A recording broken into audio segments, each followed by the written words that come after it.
welcome to my collected manga haul for the month of February.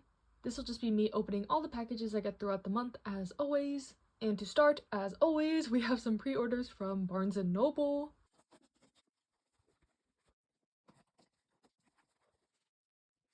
I feel like this is very fitting for February, the month of love, quote unquote. I have some really nice romance series to go through. Starting with, we have volume 6 of Delinquent Daddy and Tender Teacher, and according to 7 Seas, this is the final volume.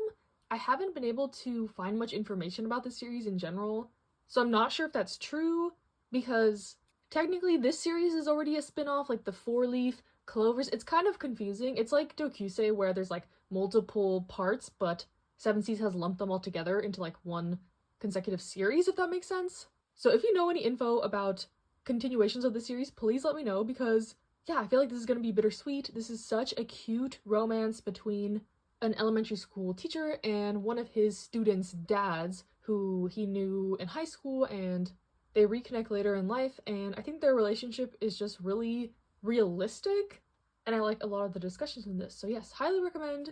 Hopefully it wraps up satisfyingly, I guess. Then I have volume 2 of Pink and Habanero. This one from volume 1 was a cute high school romance about this kind of really popular handsome guy in school, but he secretly works at this like butler cafe, and our main character finds this out and has to help him keep his secret. So it's a little bit like Maid-sama plot-wise, but I'm liking it a lot so far, so excited to read volume 2.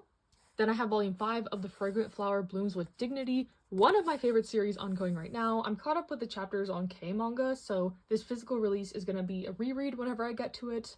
But this one is a high school romance, kind of Romeo and Juliet-esque, but has a lot of aspects of coming of age and shines a light on a lot of the side characters and their ambitions and dreams for the future and uncertainty regarding that. So yeah, I think this is also a really realistic depiction of high school life and the trials and tribulations of being young. So I highly recommend this one, obviously.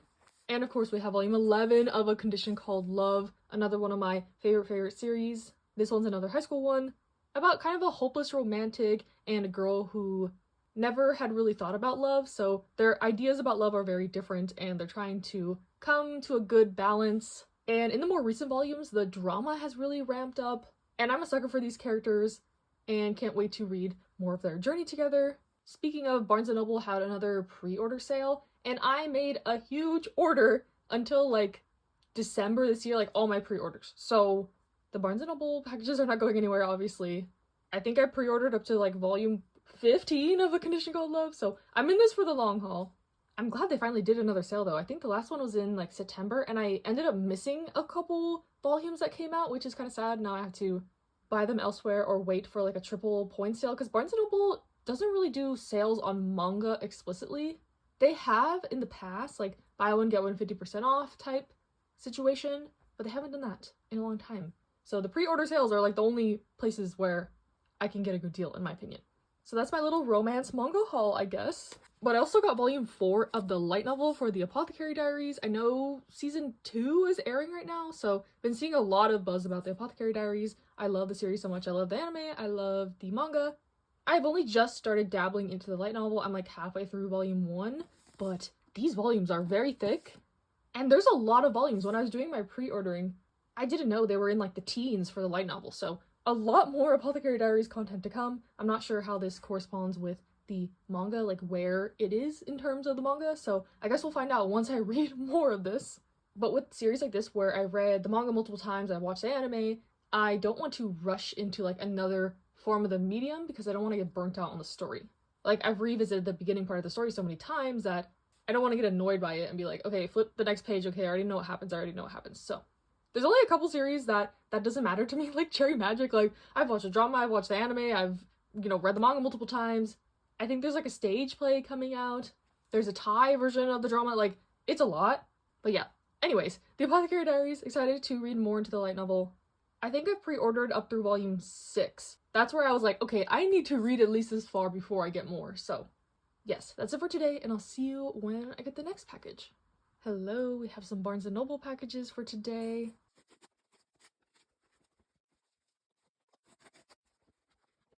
Continuing the trend with a lot of romance manga this month, I guess, we have volume 13 of Cherry Magic, one of my favorite series, a office, workplace, BL romance. I don't know how I feel about the dogs being out on this cover, but you know, whatever. It's always a good time with Cherry Magic, of course. Then I got volume 11 of Crossplay Love, Otaku X Punk. I love this series as well. This one just has a lot of shenanigans involving cross-dressing and these two guys who seemingly don't like each other and their whole friend group's getting involved. It's messy, it's drama-filled, it's a comedy, more rom-com leaning in my opinion, but these volumes are always a treat. And then I got volume 7 of The First Night with the Duke. This is the final volume. I believe this is more like epilogue, short stories, kind of side stuff, because volume 6 was a very like concrete ending in my opinion. But yeah, super excited to have this. It's very thick, it's thicker than the other volumes, so I'm very curious to see what this is going to entail. And then to round out today, we have volume 40 of My Hero Academia. I'm probably gonna also read this immediately. If you saw my reading vlog from January, I actually reread like all of My Hero Academia and caught up, and I was gonna read this and decide if I wanted to continue on the Shonen Jump app or wait for the physical release. I believe the last volume is coming out in English in October, so it's actually sooner than I thought it would be, honestly. I thought we were gonna have to wait until like next year to get it. So yeah, like I said, I'll read this volume and decide if I want to continue to the end digitally and then just read the physical volumes when I get them, or wait it out. But regardless, I am super excited about getting so close to the end of My Hero Academia, a series I have been reading for a long time, since before the anime came out. So yes, definitely holds a special place in my heart, and I'll be back when I get some more packages. Hello, it is the end of the month, and we have all the rest of the packages I've received throughout the month. All Barnes & Noble ones, nobody's surprised.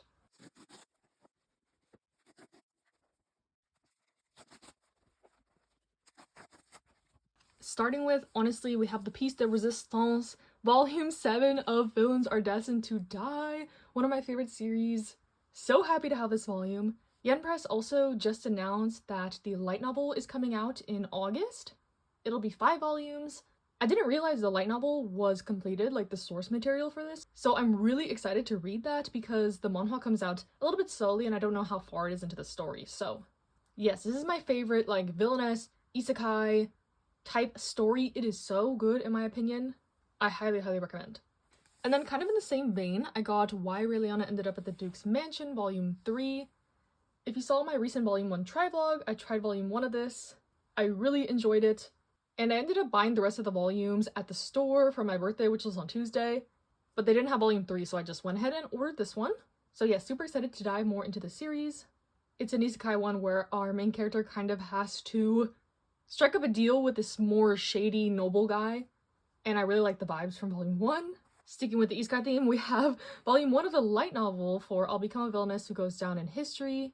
I really liked Volume 1 of the manga for this. I even started watching the anime, so the next logical step, of course, is the light novel. I've been really getting into light novels recently.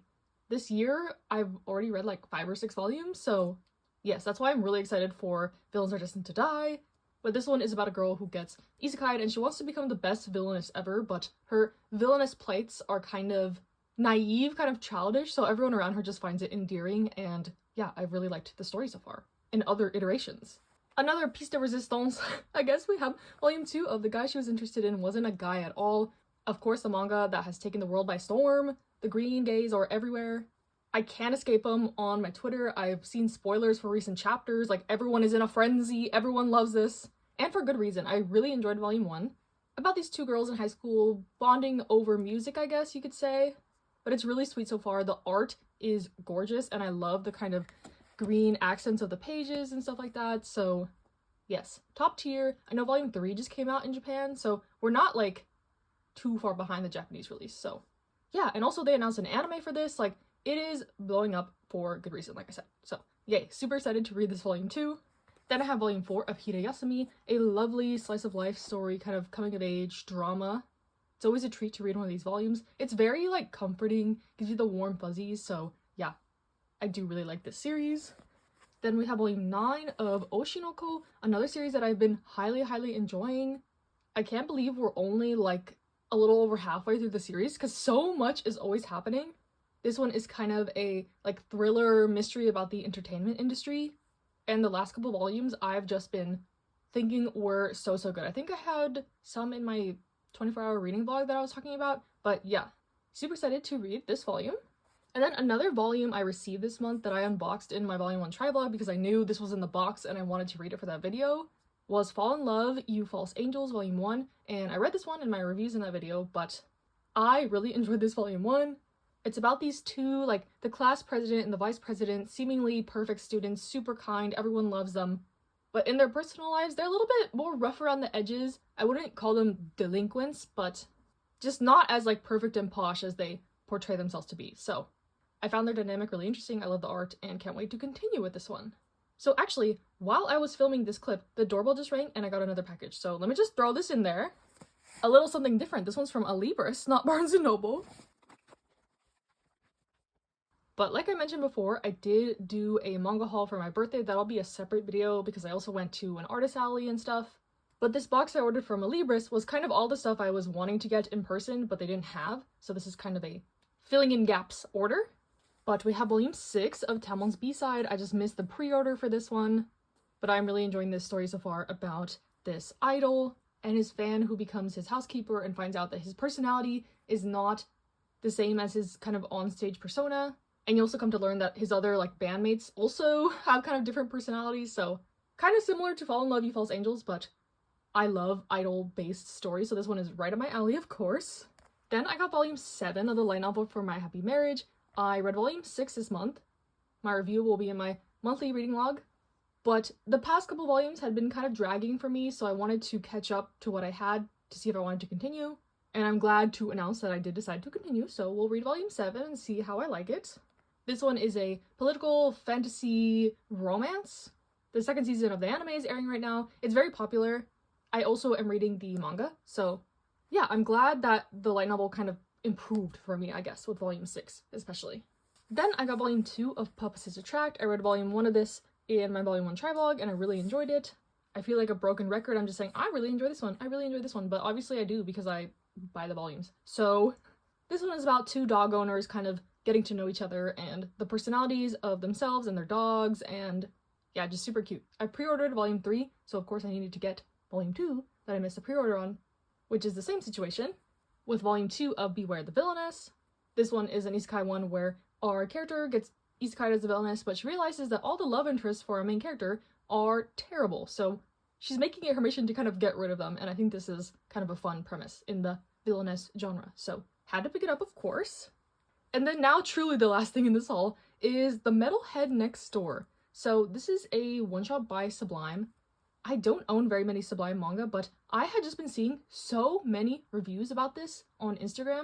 I don't think I realized it was explicit. Maybe there's some explicit scenes, but all I know is it's about like roommates or people who live in the same apartment complex, something like that. So immediately gave me the vibes of like she loves to cook, she loves to eat, and it just seemed nice from what I've seen. And I don't do this too often anymore, just kind of buying a series blindly. I guess in this haul I also did it with Fall in Love, You False Angels, but yeah, I just decided to give it a shot. So that is my haul for February. Stay tuned for my birthday haul, because this is not all the stuff I got in February. Hope you enjoyed this selection though. So stay happy, stay healthy, and I'll see you in the next one.